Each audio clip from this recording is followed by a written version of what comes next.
Episode 64. Oh, yes. That's the spot.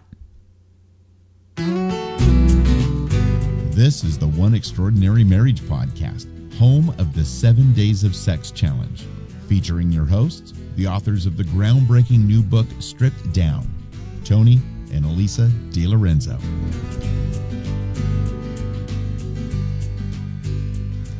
Welcome back to One Extraordinary Marriage, where we talk about life, love, and the pursuit of intimacy.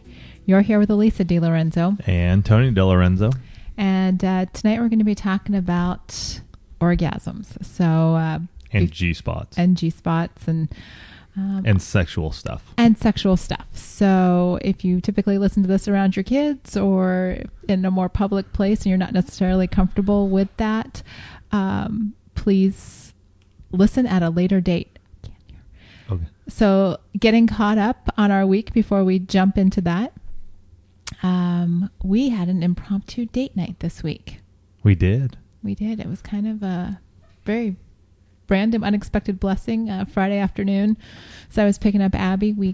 I got a phone call from a girlfriend who has two kids just about our kids' ages, and she said, we'd love to have the kids over for dinner and a play date this afternoon, if that works for you guys. And so I called Tony and said, what do you got going on? And yeah, it wasn't.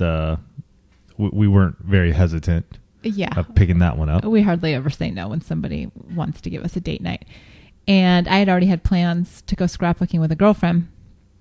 So that was on the calendar. And I had committed to that. So it was really, we had a couple of hours. Yeah, we didn't have much. And because I had a long day with work. So, and we're doing some things with the kids. Yeah, all the research studies this week. Mm-hmm. Yeah, our kids do research studies and make pretty darn good money. That's why we never get anything done at our house because they make better money. Yeah, why make a 50-cent commission when they can go do a study and make anywhere from $5 to $25? Yeah, well, yeah, that gets Alex motivated. Yeah, so we only had a couple hours, and it was funny because I posted something up on the one Facebook fan page, and it was cool. We got a couple of responses, and one was from Samantha, and she said, make a fun dinner at home together. Perfect. A great idea because you know what? We really didn't feel like eating out. So that was that. And then Michael said, hey, a quickie, and sort of the little wink. And you know what? It's a quick date night. You got to add a quickie to it. So why not? So I think that the thing we're trying to share here with you is that whenever those opportunities arise, make the most out of it. Mm-hmm. We had 2 hours. That's what we had. And, we could have sort of him and hawed and done nothing and just sort of moped around and not taken some action. Right. And I'm not saying not moped around like we were sad or anything, but I'm just saying we didn't have anything planned and we could have just left it like that. Right, because there's always something that you could be doing. Like, we could have gotten started on the laundry. We could have, right, straightened up the house. We could have done all of these other things, but we'd been given the gift of time. Or played video games or whatever it is you do. You pick up your magazine or pick up your book, right, or whatever it may be. But like you said, just that we'd been given the gift of time, and you need to, however those opportunities present themselves to you. If a girlfriend says, "Hey, I'll take the kids for an hour," okay, well that's 60 minutes together that you didn't have 20 minutes ago. So if you've not had an opportunity to connect, if you've been really busy, you need to say, you know what? All of that stuff can wait. It can wait. And that's something I said the very first time we ever spoke about our 60 days of sex. Somebody had raised their hand and said, well, what about the dishes? What about the dirty clothes? And I remember saying at that point in time, and it holds true very much to this discussion that we're having right now, that stuff, the dishes, the laundry, the straightening up that you have to do, the book that you want to read, the whatever is on your to-do list, I can guarantee you it'll be there in an hour. Mm-hmm. It'll be there tomorrow. Trust me, if I leave the dishes in the sink, they are still there in the morning. No genie comes in and cleans them at night. But I don't have that same promise with my spouse. Yeah. And not to be a bummer, but I mean, that's just the reality. Tony, was out for 8 hours on his bike today. You know, around a lot of moving vehicles, some of whom are not friendly to cyclists. I don't have the guarantee every time he goes on his bike ride, he's coming home. Although we'll keep that going. That streak has been... Right, but I'm just saying. Yeah, let's not talk like that. No, I know you've got solving coming up. But, you know, it's just like you go to work. Yeah. And you're on, 10 different freeways because you're mobile with your business. Mm-hmm. Yeah. Things can happen. So you have to take day. advantage of every opportunity that you are given to spend time with your spouse. And I'm not saying you always have to have sex, but you need to connect. And I think a big thing here in our book, we have a chapter called Take the Lead. And that chapter is really sort of specified and specific to sexual intimacy. Make sex happen in your marriage. And by doing that, take the lead. But on an opportunity like this, husband, if you're driving home, maybe just take the lead. Go grab something to eat if you so choose. Maybe you run to the grocery store and pick up some items and you're going to cook them together. Make the opportunity worthwhile. Absolutely. And by doing that, sometimes we got to get out of our comfort zone and we got to just take the lead. Make it happen. Don't ask questions. I know sometimes with Alisa and I, the worst thing we can do when it comes to these is always ask each other, well, what do you want to do? Well, what do you want to do? Before you know it, we've wasted the darn 2 hours and nothing has happened. Sometimes we just want the other to do it. And sometimes as a spouse, we just need to do it and serve our spouse. So it was a wonderful time. I mean, it was, like I said, it was sort of a whirlwind of a evening, just real quick. And then once Alisa was gone, I had maybe about a half an hour, 45 minutes before I had to jet and pick up the kids. And it was fun. I mean, kids fell asleep on the couch watching a movie, and I was asleep and didn't hear Alisa come home. I came home late. I was you were chit-chatting with your girlfriend. Chit-chatting. But, it is one of those things where, we're always encouraged. It's that whole seize the moment, carpe diem. Mm-hmm. It's that aspect of the intimacy lifestyle that says, you know what, you are important to me. Intimacy is a priority in our marriage. And when you make it a priority, you look at those windows of opportunity and say, gold mine. Right. We just won the lottery. I like the carpe diem. And I mean, that should be something we even have here in our home. Seize the moment. Mm-hmm. The moment is here. Let's take it. Let's enjoy it in our busy and hectic lives with kids and running around and businesses and things like that. We do need to seize the moment. And fortunately for Alisa and I, we get to do that weekly talking to you guys. Mm-hmm. We seize the moment for 45 minutes to an hour every week where we get to chit chat with ourselves and with you guys. So make it happen in yours. Absolutely. And that communication factor, as we head into tonight's topic on orgasm is so critical. It's been so overstated, the communication aspect to marriage. You hear it over and over again. You need to work on communication. You need to have communication in your marriage, to the point where I think we almost tune that out. Mm-hmm. Where we've stopped hearing how important that is because, every marriage podcast, every counselor, every psychologist says, you've got to have good communication. You need to work on your communication. Well, the reality is yes, you can have sex without communication. I mean, you can.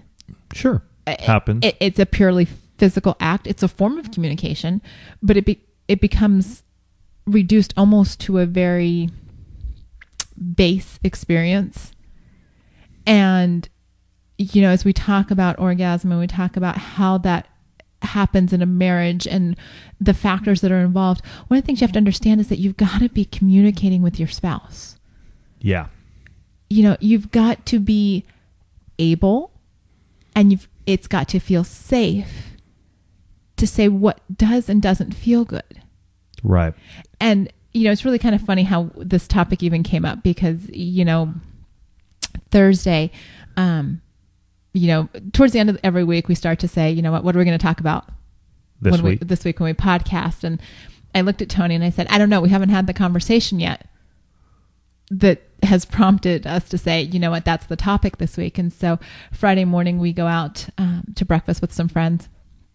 They're a little bit older than we are. They've been married 30 years. 30 years. And, we're talking about the book and we're talking about what's going on with one. And the wife looks at us and she says, what's really sad? And of course we're both, what? Yeah. And she says, I've got friends. You got to figure they're in their 50s. I've got friends who have never had an orgasm. And I think my jaw hit the table. Yeah. Because I was thinking, oh my gosh, that's like 30 years of sexual experiences and you've never had an orgasm. Female. Yes. Yes. Because typically us guys are very easy, are not very easy, but we can ejaculate much easier. Yes. Yeah. It's not often a problem. No, unless you get ED or you have issues. There are, or, you're trying to go 60 days in a row. Or you're trying to go 60 days or even 7 days in a row. Sometimes you get real tired and you can't get it up. So, here we are, we're talking about women who have never had an orgasm. And, where Tony and I are in our marriage, that is not currently an issue for me to have an orgasm. So at this point though, let's backtrack to the early years of marriage though, and sort of walk everybody through, sure, because I think that's the story that needs to be shared. Zero orgasm. If it happened, it early was a on fluke. Early on in our marriage. Yes. And when I say early on, we've been married 14 years, going on 15. And I would say that's probably the first handful of years. Yeah. And a lot of it was just on my part, not being educated. I had this understanding that penetration or intercourse, I as a man should be able to turn my wife on and have an orgasm this way. I wasn't aware of, how this thing worked. And I'll tell you that. It's the fundamental difference between male and female anatomy. That right. Not fundamental, but it's one of the big differences that we don't orgasm in the same way. Right. And on Alisa's part, it wasn't that she wasn't enjoying herself, but she wasn't sharing with me. This is where we talk about this lines of communication. We lacked that in our marriage early on. So it wasn't a place where she would come to me and say, hey, this is what you need to do. And I don't even know if you knew what needed to be done. Probably not. I mean, looking back, I don't think so. I think it was, self-discovery or, couple discovery that we've made over the years. But I didn't know. Mm-hmm. And we weren't talking about it. So no. I wasn't aware. You know what I mean? Alisa was, from what I could understand, very good at faking it. We'll be talking about that in a minute or two. Okay. So we went a handful of years not communicating this to each other. Me being able to ejaculate, Alisa not having an orgasm, me thinking she was. And how did we finally overcome this? I've been trying to think of that as we've talked through this topic. I think it was just as our communication got better, and we spent more time in foreplay. And, yeah, I don't even think early on we even really had foreplay, did we? I don't think so. Yeah. Sex was not good in the early years. Okay, thank you very much. You've said it before too. This is not the first time this has come out on this podcast. So they'll go back and I'm sure somebody will tell you that you said it first. I know. I've said it before. I mean, not that it was horrible. It was just, it's so much better now. Right. That when you look back, it really wasn't good. And partly it was the lack of communication. Partly it was just, I didn't have that great an understanding about my body and how it worked and, the different types of orgasm. For a woman, she can have a vaginal orgasm through penetration, or she can also have a clitoral orgasm, which can be, there are a lot of different ways to stimulate the clitoris. Usually external finger vibrator. Yes. Oral, Oral. Basically it's there, and for different women it's going to be stimulated in different ways. The clitoris. Yes. Mm-hmm. And so, what we've learned over the years is that I tend not to have vaginal orgasms. Very rare. It is very rare. But for clitoris... And I just want to say this. As a guy, that's the only way I knew about it. I honestly, that is the only thing I understood. So I would seriously be making love to Alisa and just like, for crying out loud, woman, have an orgasm. Like, I thought it was my goal for her to orgasm this way. And I was missing the point because I wasn't asking her any other questions. I just figured if she did, great. If not, well, at least I was able to ejaculate. You were good. And move on. And not partly, but I bore a lot of responsibility for this because I did get very good at faking it because I thought that that's how I was supposed to orgasm. And since I wasn't, then, you get into the whole, well, if I'm not, then, and he's expecting it. How do I get him off of me? Yes. How do I end this? Because if he's got a goal to make it happen, and I know it's not going to happen, then I've got to have some kind of cue that we're good and he can finish up now. Right. So if you're doing this, you need to stop and have a conversation with your spouse. And you need to let them know, because when they do find out that you're faking it, it's not a pleasant conversation because, and I'm not trying to put words in your mouth, this is something that we've talked about. You thought you were satisfying me. Yeah. Because I didn't tell you that you weren't. And so we wasted a lot of time not learning what was going to satisfy me by me essentially lying to you. Right. And that's what faking it is. Right. It's lying to your spouse. Yeah. And this week, Alisa and I had the opportunity to make love 3 times. And hello, intimacy lifestyle. Yes. I mean, hey, every once in a while we added a little extra one in there. And here's the thing, though. In the 3 times this week, 2 of the times Alisa did an orgasm. 1 time she did. And you know what? Our communication is so open at this point in time. And like Alisa said, she likes clitoral stimulation. So if it's getting to the point where she's just like, it's not going to happen, it's where I am or whatever, she'll just let me know. She's like, you know what? Go get the condom. It's cool. I don't take it as I'm not satisfying my wife. I don't take it to feel guilty now that we're going to have sex. I look at it and go, you know what? This is the communication we have built up, the trust we have built up. I would rather Alisa tell me honestly and truthfully that she's not going to have one tonight, but we can still have intercourse or we can still make love. Mm-hmm. And you know what? The satisfaction is still there on both of our sides. It's still good. It's still much, 100, 1,000 times better than Alisa faking it. By all means. And, the one time that she did, it was wonderful. She completely enjoyed it. It was great. Right. And, going back to this faking thing and lying to your spouse, part of what needs to happen, ladies, is that you and your spouse need to discover together what feels good to you. And for some of you listening, this whole topic may be a stretch. I hope you haven't turned us off and you're still listening, because, and of course this will be the episode my mom listens to again, but my mom never had this conversation with me. Mm-hmm. Come on. We're not talking. Didn't happen in my house. I'm laughing even just thinking about my mom having this conversation. We talked about a lot of stuff, but we never really had the sex talks. And so, I didn't have that information. And your girlfriends kind of joke about it, and everybody kind of jokes about faking it. But unless you spend some time figuring out what feels good to you mm-hmm. with your husband, how are you going to know? How are you going to be able to say, you know what, honey? Don't touch me there. Touch me here.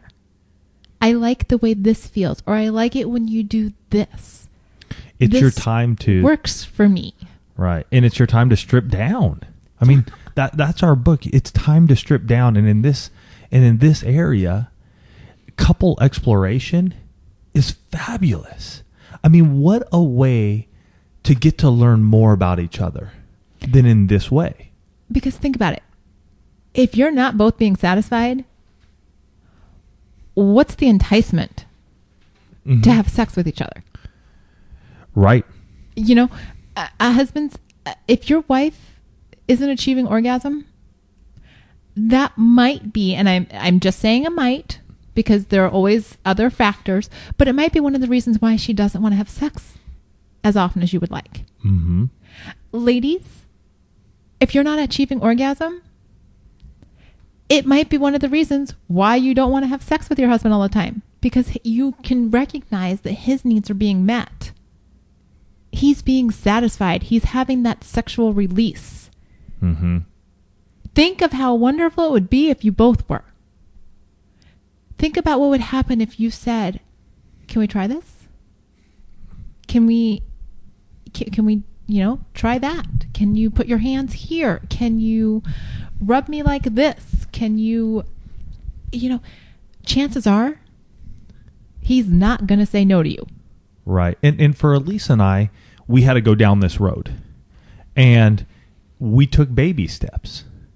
We would approach sex early on when we were trying to figure this out with okay, this is what I like. Alisa would physically touch herself because she was able to then grab my hand and go, I want your hand here. This is where you need to rub. And it was sort of funny because this week, I think it was this week, I was trying to stimulate Alisa and I was rubbing and she sort of like looks over at me and she's like, you're too high. You're on the bone. And you know what? We don't laugh in the moment. We can laugh sometimes now. we do. Yeah, sometimes we do. But, we can laugh now. But in the moment, it's enough for me to go, oh, well, where do I need to be? And sometimes she won't even say anything. Right. She will grab my hand and she'll just place it where it needs to be. And it's a little ding, ding, ding in my head going, oh, crud, I was off, because I'm getting excited too. I mean, and for her, though, years ago when she was doing self-exploration, and usually we did this as a couple. Mm-hmm. We were in bed together. She wasn't masturbating on her own, trying to get herself pleasure. And we're not telling you to go do that. But together we would do that. And I would see and I would watch what was happening. She would go, okay, this is where it feels good. Right. And that's, for those of you for whom this is a difficult topic, baby steps are key. Mm-hmm. Because some people have been raised in homes where the discussion of sex does not happen and it's a very taboo topic. And, we know from emails that we've received from some of you that, in some respects, you've even been taught that it's dirty and that, there are some things that you have to overcome to even be able to touch yourself. Mm-hmm. And so, I'm not saying, okay, just full speed ahead, bull in a china shop, just go out there and figure out what feels good the next time you both are in bed. It's a process. And yes. It's a process that can bring the two of you so close because as you're learning about each other's bodies and, we've been married 14 and a half years. We're still learning what feels good. And can I go for a guy as well? There are certain touches that you enjoy that turn you on. It's not just, how can I say this? You don't always just want to be jacked off. Right. You want to be. You're talking from the male perspective. Yeah. As a man, I just don't want Alisa just jacking me off. I want her to touch me in areas that stimulate me. Mm-hmm. And so it helps when you are able to describe to your wife during the foreplaying arena or foreplay time to be able to move her hands where you like. Now, again, it's a process. She may not feel comfortable. You may not feel comfortable doing what she would like for you to do. Again, it allows you guys, though, time to communicate together. And sometimes, I mean, we've done stuff where it's just like, that just didn't work. It just didn't work, you know? And so we've had to go, yeah, we didn't like it. So let's not do that. Right. We always believe in that. For the two of you to have the ultimate sexual experience, both of you have to be in agreement. Mm-hmm. If I try to force something upon Alisa that she does not want, it is not good. And I will advise you that it is not good for you to do that either. Male and female, husband and wife. It goes both ways. It's the fastest mood killer there is. It is. And I've done it before. Mm-hmm. You know? And you go from 0 to 100 to 100 to 0 very quickly. Very fast. Yes. And you get blue balls. Because you're frustrated sexually. Because you are, but it's also the mental component of that. Mm-hmm. Yes. You know, because you know, whichever side of that equation you're on, that your spouse is not in a good place. Yeah. And so, you know, achieving orgasm is such an amazing experience. If you haven't had it, once you get there, you'll never want to fake it again. Right. Because you can't even begin to fake as good as it is. Yeah, and then when you get to the point of multiple. But that's a whole nother topic. No, I don't think it's a whole nother topic. But you know what? Let's talk more about the G-spot, what it is, where it's located. Let's give a little anatomy here. We're also going to have a link on this post to where you can find the information about that. Yeah, because I had to look this up because, you know, we talk about the G-spot and, you know, like I'm like, okay, well, yeah, I think I know it, but what is it? Like the actual name of it? Well, like the name of it and where is it supposed to be? Not where is it supposed to be, but where is it? Well, right. Well, right. Where is it? It should be at about the same place spot, yeah, for most women. But because this is not how I achieve orgasm, it's not like I can be like, oh yeah, I know when he penetrates there. But I think this is a good point where we can talk about the G-spot and then clitoral stimulation, anatomy, giving a little bit of the anatomy. Sure. So let's do that. I actually, and like Tony said, we'll post this in the show notes, but I went to Wikipedia and just, you know, Googled G-spot. And it actually it's named after this guy, last name Grafenberg, and he calls it the bean-shaped area of the vagina. And it's, what does it say here? It's just a couple, like 1 to 3 inches up the vaginal wall. So, you know, one of the interesting notes here, I just have to say. The G-spot is 1 to 3 inches inside. Inside. Okay. Yes, on the anterior wall. So the top, like closest to the belly button, that area. Or that side, you know, your front side, anterior. And one of the interesting comments they made in here was that it is difficult to achieve orgasm, vaginal orgasm, through the missionary position because of the angle at which the penis is inserted? Yes. So what did he suggest to get vaginal orgasm? They didn't suggest other positions so much, just making note of the fact that missionary position is difficult to achieve orgasm that way, which, you know, goes back to the fact that many people do missionary position is very common. It's obviously probably the most common position that you're in. And so if you're not achieving vaginal orgasm, it could be because of your sexual position. And in our book, we talk about change it up. Positions is one of those ways to do that. One of those ways to do that. And we have talked about if you need ideas, we have used in the past the Joy of Sex book. There was also, do you remember that one website with the stick figures? Yeah. No, stick figures, they were like wooden. We'll have to look that. Yeah, we'll have to see if we can find that. Because that was rad. You know, it was that was because so great. They were like wooden figures.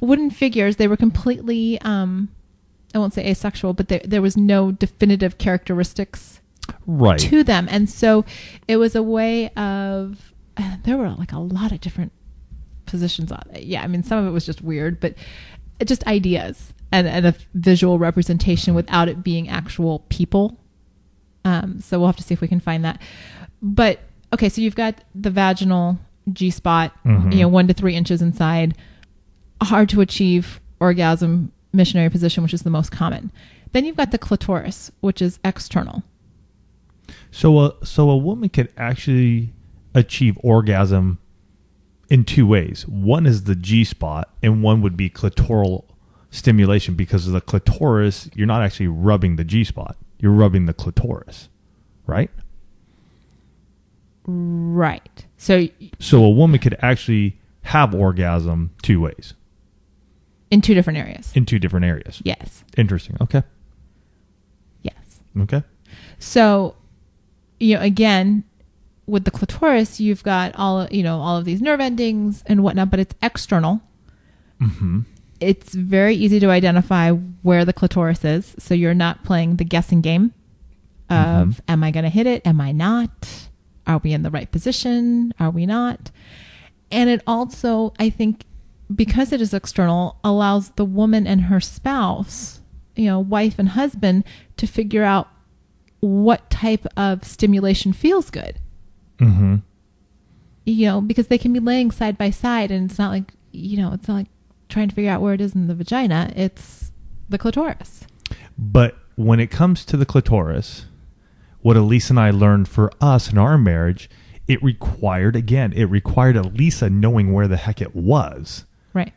So that's where her self-exploration happened. Again, we were together when she was doing it, so I could see it. Mm-hmm. That helped us, and it helped me drastically, because then she could put my fingers or my hand where it needed to be. And I have to say that, just as a side note, hormones, ladies, and where you are in your cycle plays a huge, huge role in achieving orgasm, at least for me, because your hormones fluctuate. And so that also plays into your arousal and awareness throughout the month. If you're aware of how regular, if you've got a regular cycle and you can kind of track where things are that week right around ovulation, everything's on heightened alert. What book did you read that really helps you understand your menstrual cycle? I'm gonna have to try and find that. That was a book an acupuncturist, Barbara, the acupuncturist, had given me to read, and it was like Women's Guide to Her Fertility, or I've got to look that up, because that was a phenomenal book. Maybe if you can find it, let's put a link to that, because I remember you reading that book a couple years ago now, or maybe even 3 years ago, 3 or 4, yeah, where you learned so much about that cycle and the hormonal highs and lows that at that point in time, it really exploded our sex life. Well, it did, because you were understanding more of why at certain times in the month you were having more intense orgasms or multiple orgasms, instead of not having them at all, and maybe not even being lubricated enough. Right. And we would have to use lubrication to help out. But you began to understand that more and more, which then I brought it to our marriage. Yeah. Right. I mean, that was, and I think that was definitely a turning point for us. That was before we did the 60 days of sex. But it was that information that I don't think gets covered in health classes and in sex ed and, amongst your girlfriends, or maybe from your mom. There's a lot that goes on physiologically for women every month throughout their cycle. Our bodies, as miraculous as they are programmed to be very receptive to men right around ovulation. And so be careful during that time. Yes. So you don't get pregnant if you don't want to. If you don't want to be pregnant, take extra precautions that week around your when you're ovulating. But learning through that book so much about me as a woman, my hormones. There was stuff in there about, I think there was stuff in there about orgasm, but just learning about all of my parts made me able to say, okay, Tony, here's who I am. on the very fundamental biological level. Here's what I've got. Here's how it works. Here's what's going on hormonally. And we've been able to, and we use that every month, that knowledge. Yeah. You know, we know where I am the week after my period, 2 weeks after my period, 3 weeks after my period. You know, we know what's going on with my body. And I will definitely find that book, because if you don't fully understand your body, it's very hard for your husband to do so. That's not to say you can't achieve orgasm, because I did achieve orgasm prior to reading that book, but hit or miss. Those first few years, more missing than hitting. But as you know, as we've grown in our marriage, and as we've gotten more comfortable with each other, and you know, have tackled some of these walls, you know, knocked down some of these walls of saying, okay, honey, can you do this? Will you try this? And I think, and I don't want to say I think, bringing in sexual toys, as long as you guys are cool with it, go for it. For us, we hadn't for years. It wasn't only till a handful of months ago that Alisa got like a little pocket finger vibrator. Well, actually, it was even before that. It was when 7 Days of Sex Challenge last year, we had Intentional Moments as a sponsor. Oh, yes. And so, you know, through their sponsorship, we became aware of some of their products. Right. And we'll put that down. I'm putting it down right now. Because Intentional Moments is a great site. Nothing there is going to deviate the husband, you men, into a world of looking at a bunch of women. So, but there are a bunch of different things that you can use, again, to stimulate each other and to heighten that orgasm that both of you may have. I know for myself, the arousal of allowing, or not allowing, but the arousal that I have knowing that I am stimulating my wife and she is achieving an orgasm, and the pleasure is amazing for me. I mean, it really gets me sort of like, oh my gosh, this is so rad. And there are times I don't want to stop, and she's just like, stop. So.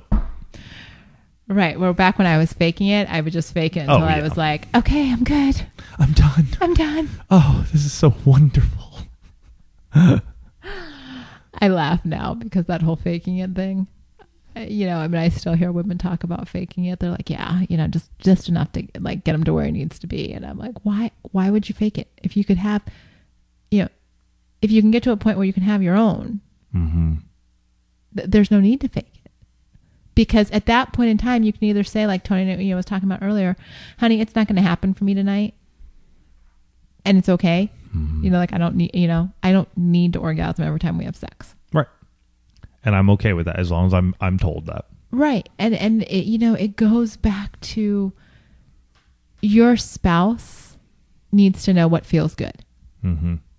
You need to be able to take the lead. And I'm taking this, you know, even farther than we put it in the book. You need to be able to take the lead and tell your spouse, I want you to touch me like this. And that goes for either side. You know, there have been times when Tony's like, that's not working for me. Don't do that. And it's, oh, okay. Yeah, I thought it was. It wasn't. Okay. You know, no big deal, because I want him to be satisfied. I want him to be aroused, and he wants the same for me. So why wouldn't we work on being able to talk together about this area of our marriage that in theory should bring us such enormous pleasure? You know, you want to talk about one area of your marriage that can literally light fireworks? Ladies, when you're having an orgasm, there are fireworks going off. Yeah. Yeah. And one thing I want to challenge you guys this week, if you've been looking at the 7 Days of Sex Challenge and just going, I'm not going to do it because I don't find any pleasure in it, maybe the 7 Days of Sex Challenge for you is sort of the 7 Days of Pleasure Challenge. It is a time for the two of you to seek each other out, to find how to stimulate each other. So you, as a wife, can have an orgasm that's mind-blowing, and you as a husband can have, or you can give your spouse an orgasm that is mind-blowing, and that, radiates for both of you, because it is something that is so amazing and so fun that both of you really do get a lot out of it. Mm-hmm. And by seeking and learning about each other over a course of 7 days, I'm sure that you'll learn a lot about each other. Now, you may not orgasm every time, but that's okay, because you're learning a lot about your sexuality, who you are, your physical body, what feels good, what doesn't. Mm-hmm. And sometimes in our marriages, just like when we're having the conversation about finances, or, gosh, I want to say some other stuff, but I'm losing my train of thought. But other tough areas, sometimes you got to just have that conversation. Mm-hmm. And this is one of those conversations you have to have. Yeah, it's too good a thing not to talk about it. It's vital to your marriage that you have these conversations. Mm-hmm. Now, there may be some medical reasons why you can't. That's a possibility. But if you and your spouse know that, you can work around that. I remember there were some couples last year during the 7 days of sex challenge who, couldn't have sexual intercourse for whatever reason. They found other ways to be intimate because they were aware and they knew. Right. So that's a whole nother aspect of this. But if you are able to, and it's just because you haven't had the conversation, you haven't done some of the exploration because you're not comfortable with that, then, this week be thinking about those baby steps. Like, maybe we're going to take one night and we're just going to, leave the lights on and just touch. Or you're going to say, you know what, can we talk about this? I'd like to try. I want you to touch me here. I want to see, let's not just jump straight into sex. Mm-hmm. Let's have some foreplay. But during that foreplay, I want to see if I can't maybe have a clitoral orgasm. Ladies, I can guarantee you, if you mention to your husband that you want to try and have an orgasm, he's probably not going to say no. And in fact, his ears will probably be totally tuned into you because you've said the word orgasm in a sentence with him. Then he's going to wonder about all the other times that you were having one. And you probably will have to say at some point in time, I was faking it. Mm-hmm. Be prepared for that conversation. Mm-hmm. Be prepared for him to be surprised, possibly a little hurt. But you're making a change for the better. Yeah. You're going from ordinary to extraordinary. Mm-hmm. And it's an improvement that's going to work wonders in your marriage when you two are on the same page as far as this particular topic. Yeah. Yeah. Well, good luck, you guys. And if you have any questions, you have some, you're butting your head up against the wall, you can always reach out to us. Our phone number is 858-876-5663. We don't play a lot of the audio and voicemails that we do get, on the air because they are personal. So realize that we do understand your privacy and take that to heart. And that's why you haven't heard a lot of emails or voicemails as of recent, because a lot of them were personal, and we're not here to share that. Mm-hmm. But you can also reach me at asktony@oneextraordinarymarriage.com or Ask Alisa at oneextraordinarymarriage.com. And to that, we hope you guys have a fantastic week. We hope that you achieve an orgasm. We hope that you find pleasure in your bedroom, because it will seriously bring a smile to both of your faces. We love you guys, and have yourself a great week. Thanks for listening to the One Extraordinary Marriage podcast. We would love to hear from you. You can go ahead and give us a call at area code 858-876-5663 or send us an email to info@oneextraordinarymarriage.com. The website is oneextraordinarymarriage.com, and while you're there, you can sign up for our Marriage Minute Monday newsletter, and you can also purchase Tony and Alisa's new book, Stripped Down. It's available now in print, audio, and ebook formats. Also, the One Extraordinary Marriage podcast has sponsorship opportunities available now. If your business is interested in sponsoring this podcast, please contact us at oneextraordinarymarriage.com.